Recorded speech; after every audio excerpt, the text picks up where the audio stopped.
Oi, pessoal, estamos entrando aqui ao vivo para essa live. Hoje o André teve um imprevisto e ele não vai poder fazer. E eu vou fazer junto com o Silvério. Eu sou a Roberta Ribas, eu sou coordenadora do Alacarte e vamos bater esse bate-papo gostoso com o Silvério, que vai entrar daqui a pouquinho, né? Silvério está entrando, esse ator incrível, ator, diretor, performer, figurinista, todo esse artista praticamente completo que a gente tem aqui, né? O Silvério está entrando daqui a pouquinho, vamos aguardar e a gente vai falar sobre essa nossa categoria de filmes que a gente tem no Alacarte, que é o Além do Arco-Íris, tá? Que a gente fala sobre filmes com a temática LGBT, né? A gente tem diversos filmes incríveis para vocês agora aqui no nosso Alacarte. E a gente vai fazer esse bate-papo aqui com o Silvério, que está entrando. Opa, vou colocar o Silvério. Esperando o Silvério.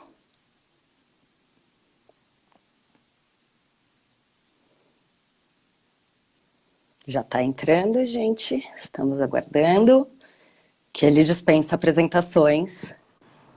Oi, Oi, Silvério. Tudo bem? Silvério? oi, tô ouvindo. Ah, agora sim. Bom, é um prazer ter você aqui com a gente para falar sobre o Alacarte, os filmes da nossa categoria Além do Arco-Íris.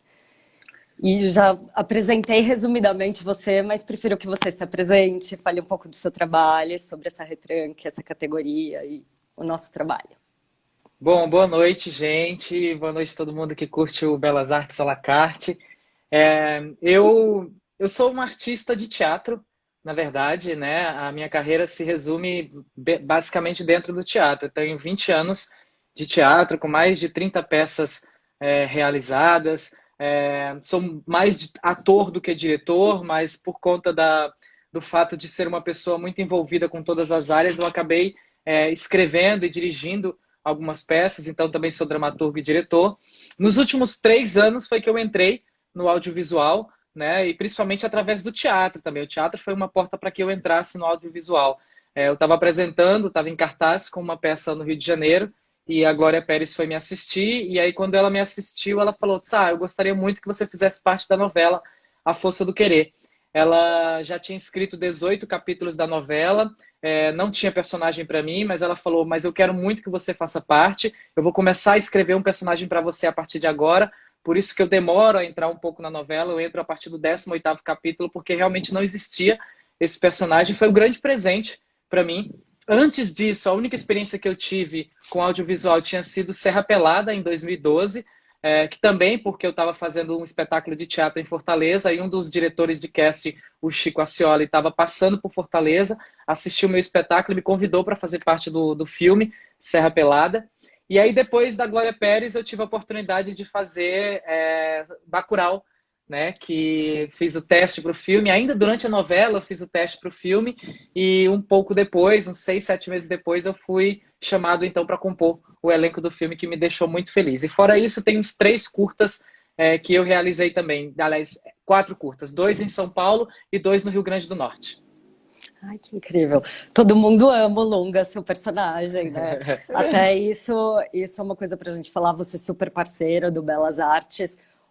Sua peça no leilão foi super acirrada a disputa entre os fãs que iriam adquiri-la, né?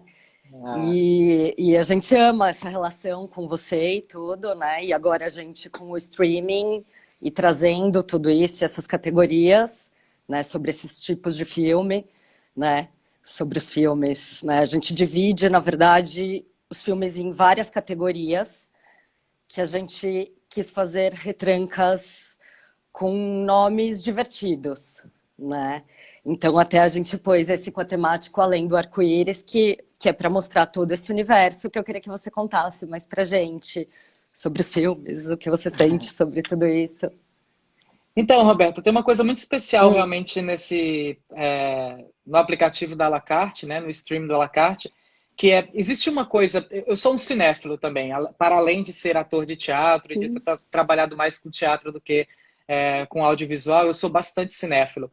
Eu sou dessas pessoas, hoje não mais, porque não se faz mais isso, principalmente por conta do streaming e a facilidade com que o streaming nos oferece de ter os filmes ali à nossa disposição, mas eu sou uma pessoa que colecionou mais de 400 DVDs em casa. Então, assim, eu era essa pessoa completamente desesperada que eu adorava ter os filmes. Era uma coisa que me deixava ah, muito feliz comprar os filmes. Quando o filme saía nas lojas, eu imediatamente corria. Um dos maiores prazeres que eu tinha era comprar DVDs, era de abrir o plástico, ver como era o DVD por dentro, se tinha encarte, se não tinha encarte, se era... Quando não tinha encarte, eu ficava super decepcionado, porque aí eu queria ter uma relação maior com o filme, né, com o produto, do que simplesmente pegar a mídia e utilizar a mídia para assistir. E aí eu lembro muito da minha história dentro do cinema. Eu sou uma figura de relação com o cinema sem nenhum preconceito. Assim, eu assisto absolutamente de tudo. Eu vou para o cinema para assistir desde A Noiva de Chuck até o filme mais clássico que se possa reprisar. Se estiver passando no cinema, eu vou para ver. E eu lembro que quando eu comecei a minha história de gostar de cinema, de assistir cinema, uma das coisas que mais me atraía era uma sessão de arte que acontecia sempre aos sábados de manhã, nos cinemas de shopping, os cinemas comerciais e tal. Mas aí os filmes mais clássicos, uns filmes que passavam, que não tinha esse apelo popular, né? Por exemplo, filmes campeões de Cannes, que não são filmes tão populares assim, e não tinha espaço dentro do comercial. Não existia como eles entrarem em hum, cartaz e ficarem tanto tempo em cartaz. Então se abria uma sessão extra, que era essa sessão no sábado de manhã, se chamava sessão de arte. E aí eu lembro que era muito especial, porque era muito concorrido, as pessoas corriam de manhã cedo, 9 horas da manhã, o cinema já estava lotado, já não tinha mais ingresso, era uma loucura. E era muito especial isso, porque além de assistir o filme, tinha esses debates também sobre a obra, sobre como era produzido. E aí eu estou falando sobre tudo isso por conta dessa experiência com o à la carte, né? Assim, porque o à la carte nos permite também ter acesso a esse espaço, porque às vezes, mesmo o stream hoje sendo um lugar que você faz as suas decisões, que ele é democrático, mas ainda existe uma certa tendência para o que é mais popular. Né? Quando você abre o stream, geralmente está lá, na maior parte dos streams, os filmes mais procurados, e os filmes mais procurados nem sempre são os filmes, na maioria das vezes são filmes que são procurados exatamente por esse público também que já tem uma mentalidade mais comercial. Então, é óbvio que por conta do acesso que aquele filme tem, da maneira como aquele filme é procurado, ele se torna um dos filmes mais vistos e ele entra naquela primeira imagem que você tem ali. E aí eu acho que o à la carte vai por essa tangente, assim, vai por esse outro caminho que eu acho interessante, assim, porque vocês conseguem trazer uma biblioteca, assim, uma videoteca gigantesca de filmes muito interessantes, que não se vê facilmente, que não se encontra facilmente, e que são filmes realmente feitos para se pensar, para se levar para além da tela. Né? Você acaba assistindo aquilo e isso te faz processar durante mais tempo, te faz querer sentar na mesa do bar para conversar com um colega, te faz querer sentar no café e conversar sobre o filme e falar sobre aquilo, te faz querer levar para dentro da escola, para dentro da universidade, enfim, para todos os lugares que você faz. Não é um filme só durante as 2 horas, é um filme que faz parte da sua semana, do seu dia e da sua vida inteira. Ele vai te acompanhar em determinado momento da sua vida, você vai lembrar que assistiu esse filme. E aí tem essa categoria aí, Além do Arco-Íris, né? E eu gosto desse título Além do Arco-Íris porque ele já faz essa brincadeira de não é um filme apenas e sobre um determinado nicho, uma determinada comunidade, é para além disso. hum, Né? O filme é identificado ali como arco-íris também para fazer uma relação simbólica com a nossa comunidade LGBTQIA+. Você tem essa identidade, essa identificação direta, essa referência, mas ele imediatamente faz um questionamento ao colocar nessa categoria para dizer, é um filme para além disso. É um filme que está para cima dessa discussão apenas da comunidade. É para que todo mundo possa aprender e ter mais conhecimento, respeito e entendimento sobre esse assunto. E eu acho que a gente pode começar falando por aí, que eu acho bem bacana. Sim, exatamente. Nossa ideia ao criar esse título era para mostrar o além, né? O que está além, né, da comunidade, né? Foi exatamente. A gente pensou em nomes até para categorias básicas como romance é Boy Meets Girl ou para comédia é Ha Ha Ha. Franceses a gente tem um França Mon Amour, né? A gente pensou em nomes diferentes para exatamente brincar. E essa foi exatamente a ideia. Você pegou super do além do arco-íris, que é um além, é um mostrar além sobre isso, né?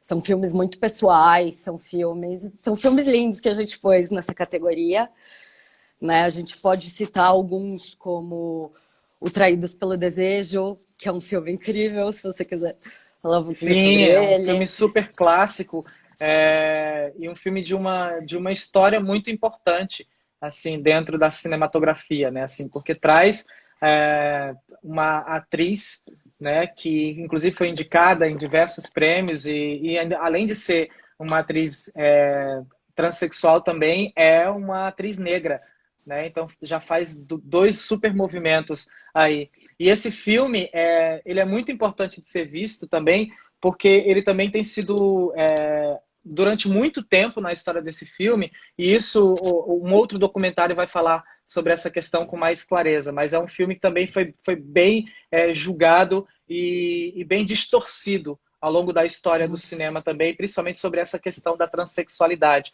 e que inclusive trouxe diversos problemas para a comunidade transexual por conta dessas distorções que foram construídas, de piadas que foram construídas a partir de um tema tão sério como esse abordado no filme. Então esse é um filme realmente muito importante, muito tocante. Eu lembro que a primeira vez que eu assisti, isso que eu acabei de falar, assim, é um filme que faz parte da minha vida, é um filme que faz parte da minha história, porque não foi um filme que eu assisti durante aquele momento e pronto, fez sentido para mim. Não, ainda hoje ele faz sentido para mim. Então ele é realmente muito marcante.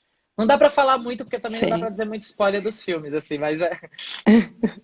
Exatamente, sobre a atriz, né, que você falou, que foi indicada ao Oscar, mas é melhor a gente não dar spoiler, fazer as pessoas assistirem mesmo, Isso. Traídos pelo né? Desejo. Tem alguém perguntando aqui o Alguém nome do filme, perguntando. Traídos pelo Desejo. E essa Exatamente. coisa também que a gente está falando aqui sobre temática, né? Porque quando também se diz assim, filme LGBT, e aí geralmente as pessoas também têm preconceito com relação a filmes LGBTs, e isso passa pelo simples fato de já serem preconceituosos com a relação da comunidade LGBT.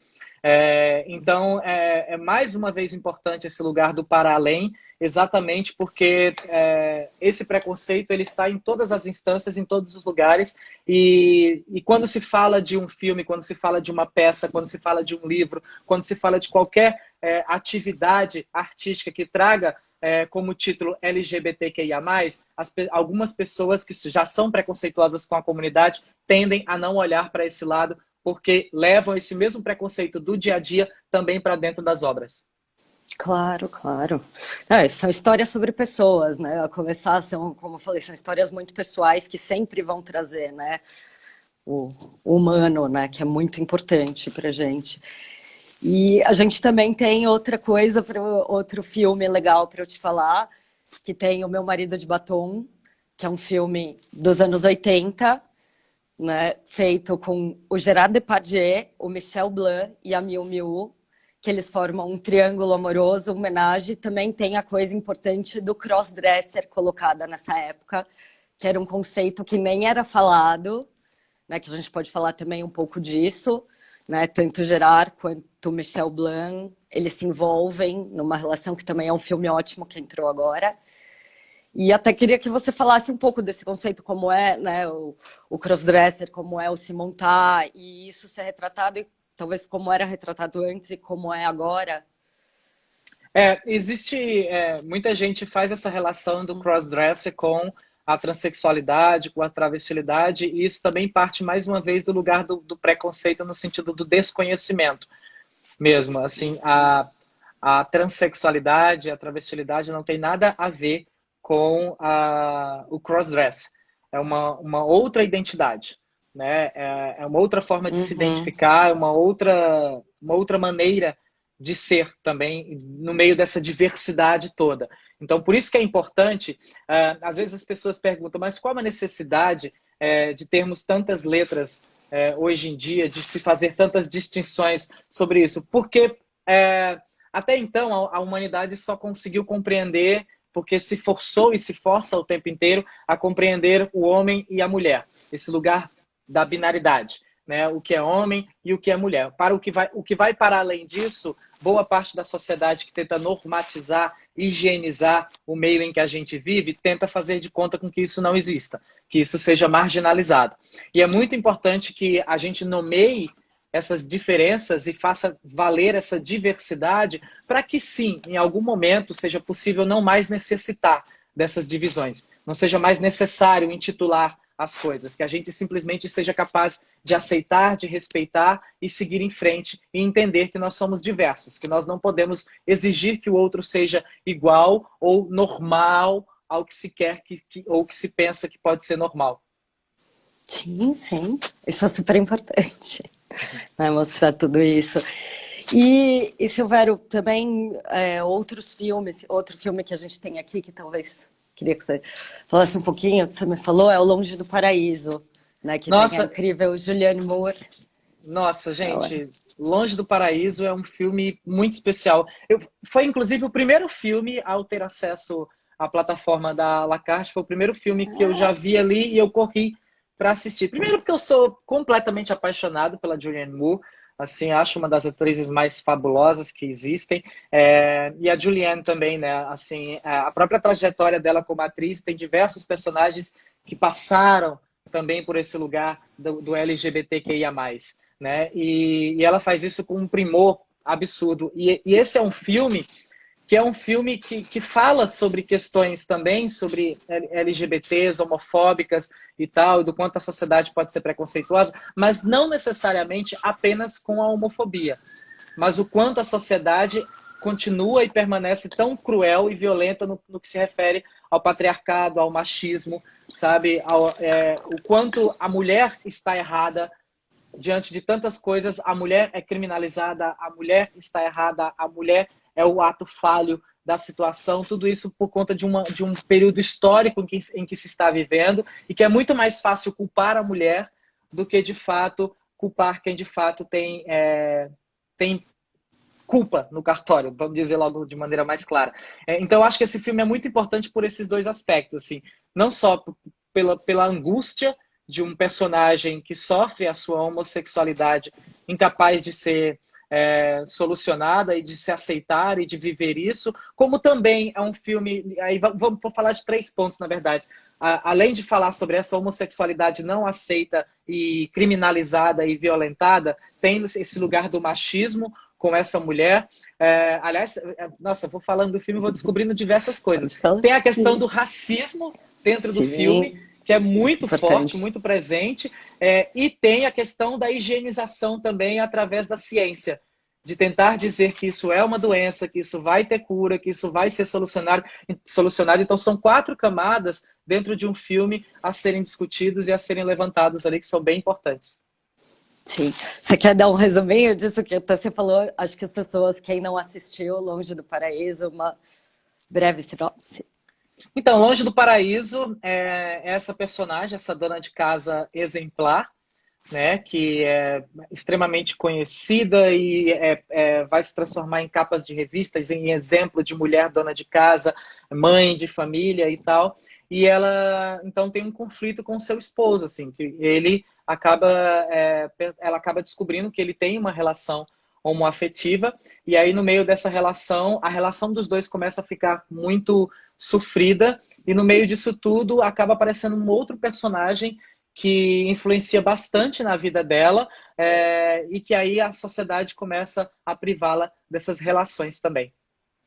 Sim, só criando adendos, é a Julianne Moore, como a gente já falou, o filme é passado nos anos 50, com essa família perfeita anos 50, né? O marido é o Dennis Quaid, incrível também, e ela inicia uma amizade para sair dessa situação com o jardineiro dela, que é negro, e ela começa a ser privada dessa amizade, e entram fofocas, né? Vizinhas perfeitas que colocam isso, e entra o conflito, né, deles. Nossa, tem uma cena maravilhosa, gente, uma relação dela com a amiga uma amiga muito íntima, e aí tem um momento, não vou dar spoiler, claro, mas existe um momento de virada na cabeça da amiga com ela por conta de uma determinada ação que fica absolutamente aterrorizante. A cena quando você acredita que alguém está realmente muito próximo e aí por conta de um movimento isso pode virar completamente o contrário. É muito dolorida essa cena. Sim, sim, é um filme intenso, né? E a gente tem, mas também queria saber de você, assim, Silvério, como, né, você falou, essa proximidade sua com o cinema agora e personagens, né? Se você tem, e como você falou que você é super cinéfilo, quais são seus diretores, atores favoritos, temáticas, já que você falou que você vê de tudo? Olha, eu realmente, gente, eu vou ser sincero, eu realmente vejo de tudo. Assim, tem uma coisa, por exemplo, para mim, que é assim, ó, não importa a qualidade, não importa quem fez, quem produziu, tem tubarão, tem zumbi, eu assisto. Jura? Isso é inevitável. O filme pode ser o pior filme do mundo, mas tem tubarão, tem zumbi, eu assisto de qualquer forma. Eu sou completamente apaixonado por filmes que tem tubarão e tem zumbi. Isso são coisas que me fixam bastante. Mas eu gosto muito de filmes de terror e eu gosto muito de filmes sociais. Basicamente são os filmes que mais me atraem. Se eu fosse falar diretores assim realmente muito importantes que eu realmente faço questão de ver, obviamente não vou deixar de falar de Kubrick, que é para mim um dos maiores, assim, é um dos mais incríveis em toda a sua obra. O Iluminado é sensacional, 2001 é completamente absurdo. Enfim, eu acho que tem também o Scorsese, que é um diretor brilhante no trato com os atores, com a relação da cena com os atores, a maneira com que os atores se relacionam. É muito perceptível a mão desse diretor ali dentro do set com os atores. Eu consigo enxergar isso. Nem sei se existe, mas é muito diferente para mim assistir um filme do Scorsese e ver as cenas com a maneira como ele deixa os atores conversarem e dialogarem e como aquilo vira uma camada muito especial dentro da obra. O Gerard Depardieu, para mim, é deslumbrante, um ator fabuloso. Me fugiu agora. Javier Bardem, sensacional. Inclusive, tem um filme dele que também está dentro da lista do Além do Arco-Íris.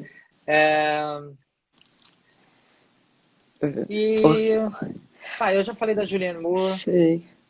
O filme do Javier Bardem é o Antes do Amanhecer, que ele faz o escritor cubano Reinaldo Arenas, que sofreu muito preconceito, né, e teve uma história dentro dessa lista complicada. também tem um clássico absurdo, né, que é Morte em Veneza. Sim. Que para quem não viu, tem que estar aí, tem que acompanhar, viu? Porque Morte em Veneza é um clássico para estar no check-in de toda e qualquer pessoa que gosta de cinema.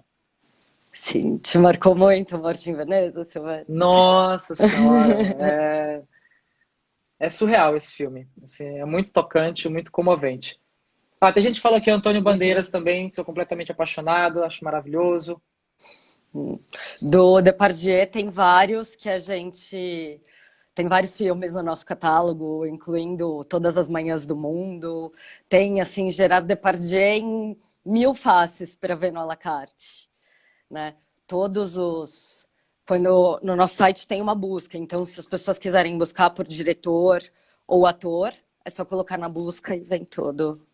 Isso é maravilhoso também, assim, porque isso facilita bastante, né? Às vezes você quer... Além dessa história de ter as categorias, né? Porque aí essas categorias também vão de acordo com o seu humor, né? Hoje eu realmente quero ver algo que seja completamente sem pensar. Eu estou muito estressado, estou com a cabeça muito angustiada, hoje eu quero simplesmente deitar no sofá e só me divertir. Aí vocês colocam lá o hahaha, que é realmente muito interessante ter esse título. Mas também esse lugar de que, poxa, hoje eu queria muito ver um filme com Javier Bardem. Aí você vai lá e coloca o nome dele e você já vai ter todos os filmes possíveis dentro do à la carte que ele esteja. Sim, sim. O Cid aqui perguntou se você gosta do Jason da Sexta-feira 13, já que você falou que gosta de filmes de terror. Eu adoro, Eu adoro. Gente, eu adoro filme de terror. Eu adoro, assim, sou completamente apaixonado. Meu sonho é fazer um filme de terror ainda, assim. Que Eu ótimo. assisto todos, eu assisto o Massacre da Serra Elétrica, eu já vi todos, toda a É. sequência, eu já vi Fred Krueger, tudo, eu já vi absolutamente todos esses filmes. Ai, que ótimo, que ótimo. E a gente também queria, né, como até falando, né, do seu personagem que lembra da sua personagem no Força do Querer, que lembrou Vitor ou Vitória, e como foi construir esse personagem duplo, e o que te inspirou no cinema, isso, a construir esse personagem. Tem uma coisa com relação a isso que já tem essa referência mesmo, Vitor e Vitória, dentro, né? Assim, e isso é muito especial porque, não só para dentro da obra, mas porque a Glória Pérez tinha um cuidado muito afetuoso, assim, muito de madrinha. Era a minha primeira experiência com televisão, então ela falou assim, poxa, eu fico muito preocupado que você entre na televisão e seja taxado como um ator de um único personagem. Então, se eu te colocar, e ela falava isso para mim assim, o mercado é muito cruel. Então, se eu te colocar agora para fazer uma personagem que seja uma drag queen, é muito possível que o mercado, a partir de agora, passe a te enxergar apenas como um ator drag queen. Então, eu gostaria de fazer o contrário. E por isso ela criou esse personagem que é Nonato Elis Miranda, porque ela queria dizer para o mercado isso. Olha, prestem atenção porque esse é um ator que consegue transitar tranquilamente, ele consegue fazer todos os personagens, isso não é um problema para ele. Então eu tive esse grande presente da parte dela. Tanto que logo depois, quando veio Bacurau, Bacurau também passeava um pouco por esse lugar aí do queer, né? Mas Kleber e Juliana também foram muito cuidadosos porque eu falei disso. Poxa, eu também tenho muito medo do cinema começar a me taxar dessa forma. E aí ele disse, então vamos brincar com o queer. Vamos brincar com essa não definição. E Bacurau foi extremamente importante para minha carreira, porque logo após Bacurau, todos os convites que eu recebi para fazer séries em streaming ou para fazer os filmes que eu tenho para fazer agora, que era para ser esse ano, mas agora ficaram para 2021, são filmes que não taxam o Silvério como um ator LGBT, sabe? São personagens não LGBTs que não tem nada a ver com essa questão e isso tem a ver realmente com essa trajetória criada, assim, do que a Glória me ofereceu para a televisão e do que o Kleber e o Juliano me ofereceram dentro do cinema, que abriram a cabeça do mercado para quem é o ator Silvério. Sim, isso é incrível. Né?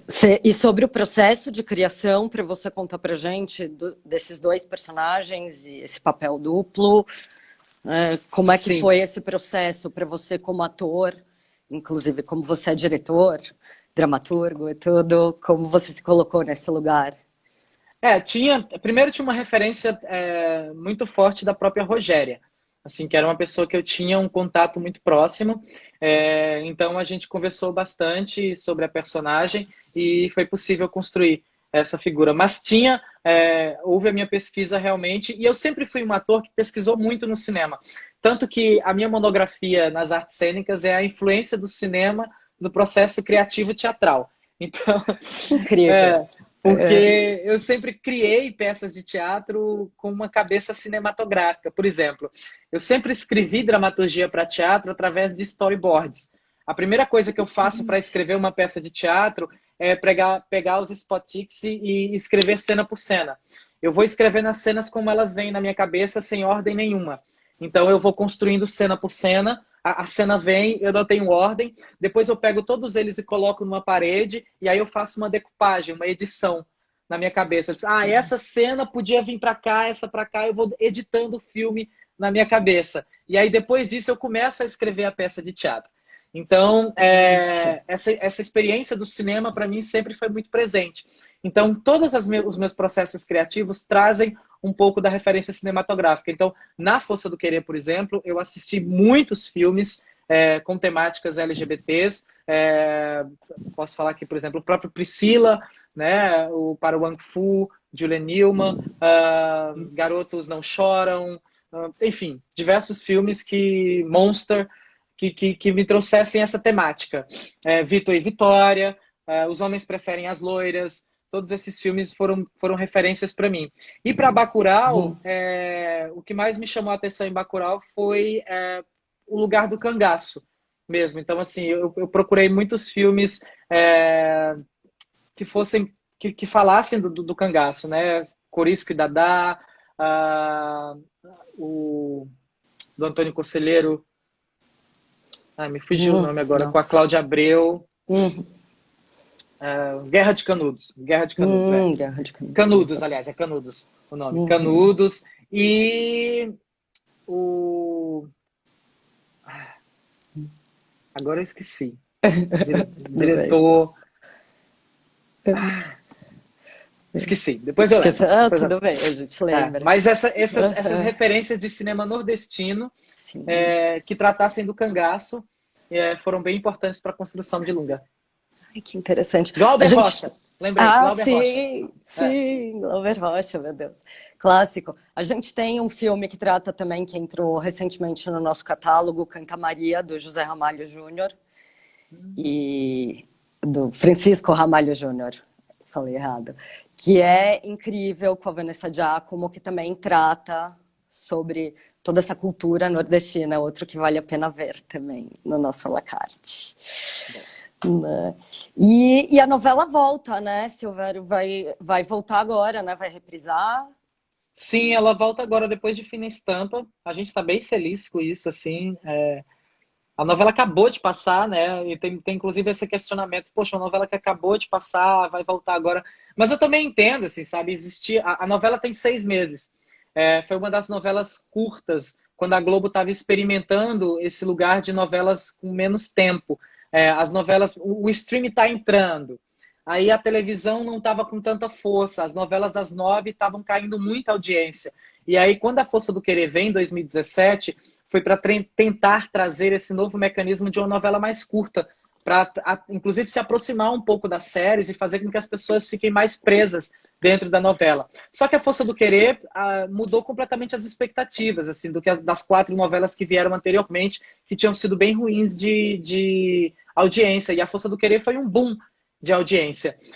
Então a novela tem 6 meses, que é mais ou menos o período aí que se espera que a gente saia dessa situação, desse cenário que a gente está vivendo agora, né? Então, assim, seria mais delicado trazer uma novela agora que fosse de 1 ano, de 8, 9 meses, e ter que fazer toda de cortar a novela, editar a novela inteira, como fizeram agora com Fina Estampa. Então, trazer uma novela que tem 6 meses já dá um respiro. Inclusive, eu acredito que ela nem vai ser cortada, ela vai ser exibida integralmente, porque eu acho que é o período que se espera daqui até janeiro que as coisas voltem ao normal.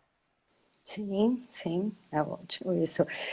E até falando sobre esse período, como você está passando a quarentena e esse momento, muitos projetos, está criando personagens novos, como é que você está nesse momento? Olha, eu tô isolado em casa, tô só eu e meu gatinho, assim, vai entrar no 4º mês, né, que eu tô em casa isolado. Todos os trabalhos foram parados, de fato, assim.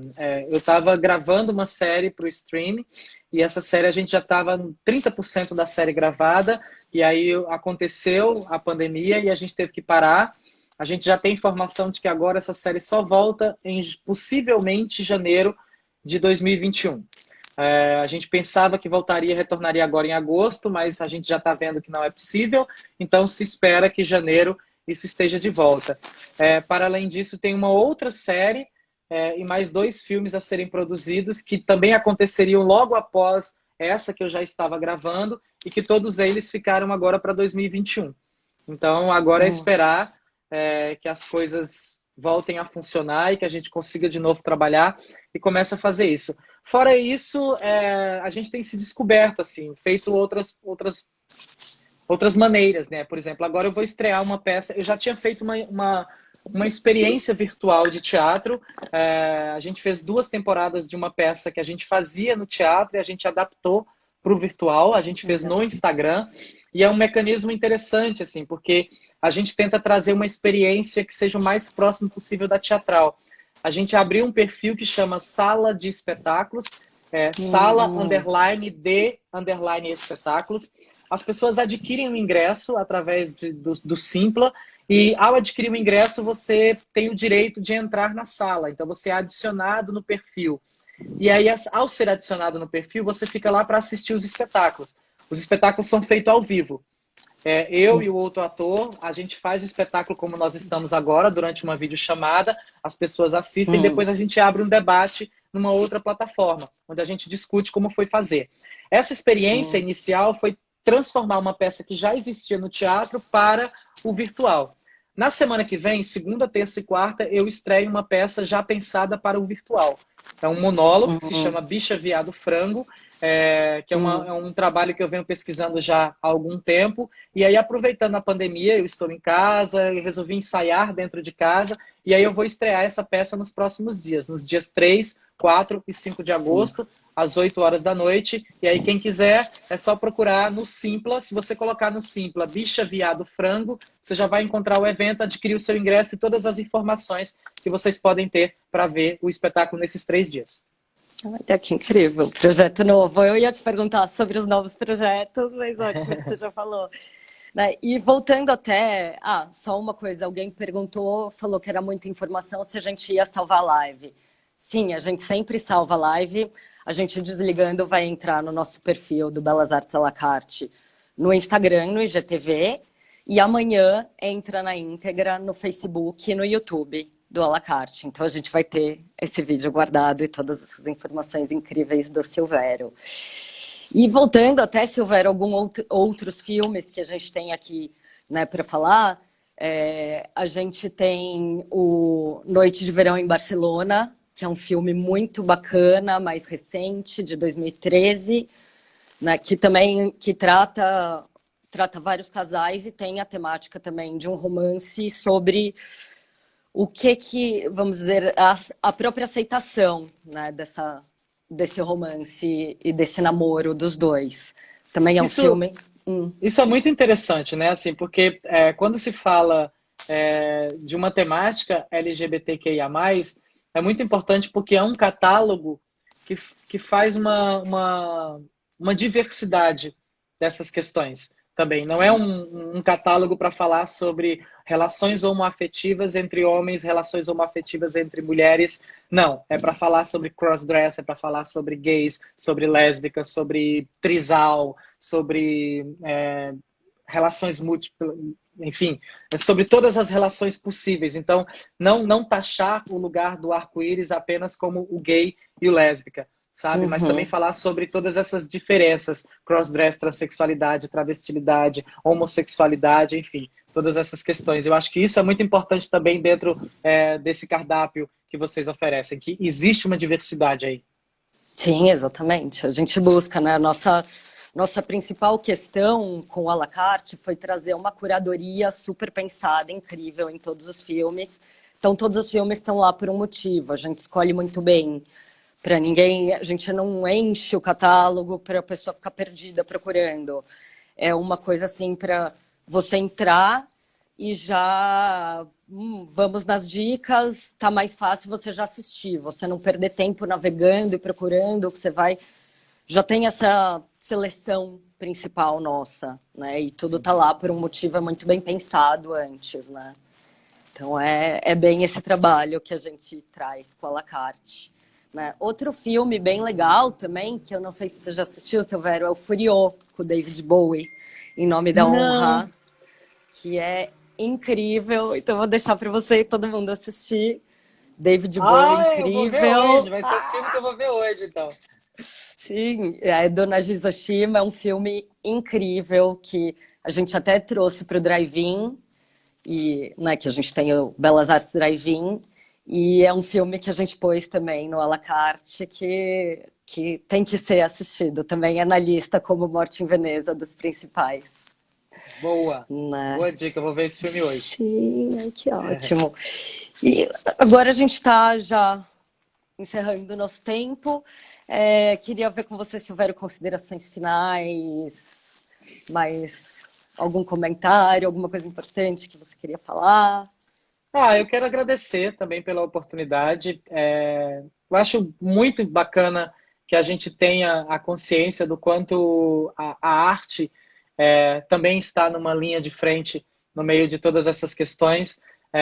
Eu acho que as linhas elas são diferentes, obviamente. Se a gente pensar, por exemplo, numa grande batalha, Existem os que estão com arco e flecha, existem os que estão em cima dos cavalos, existem os que estão com espadas na mão, os que vão na frente, os que vão um pouco mais atrás, os que ficam na retaguarda, mas está todo mundo lutando junto. Então, assim, os artistas têm uma responsabilidade muito grande nesse momento, porque são esses respiros que a gente consegue ter, sabe?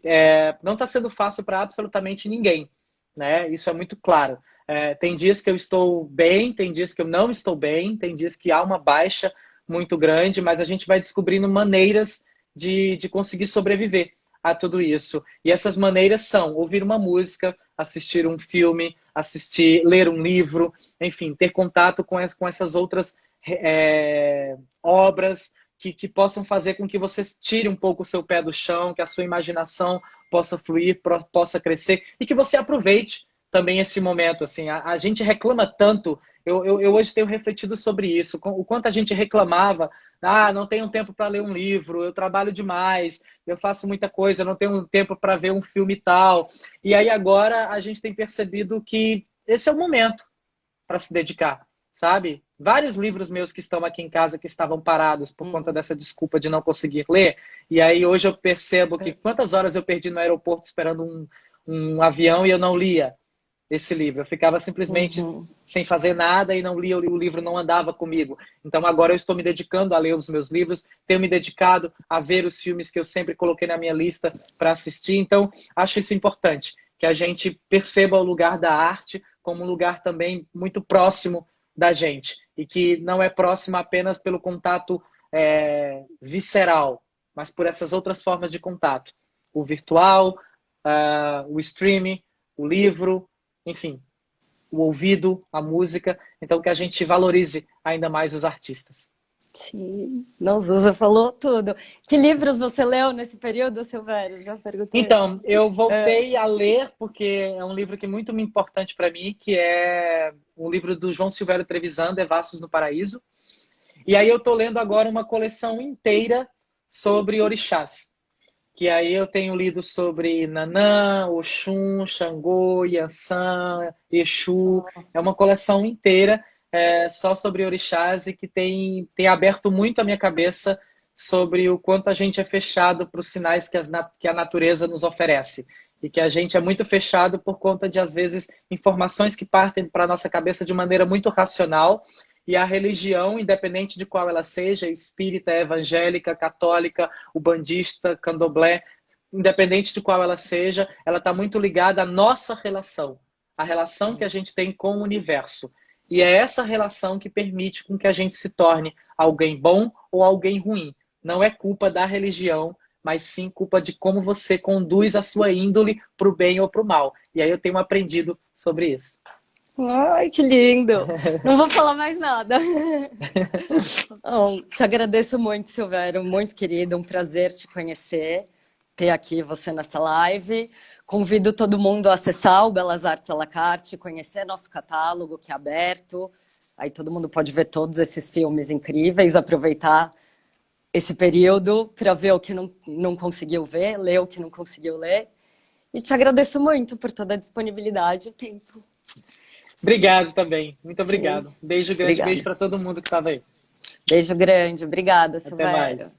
Até.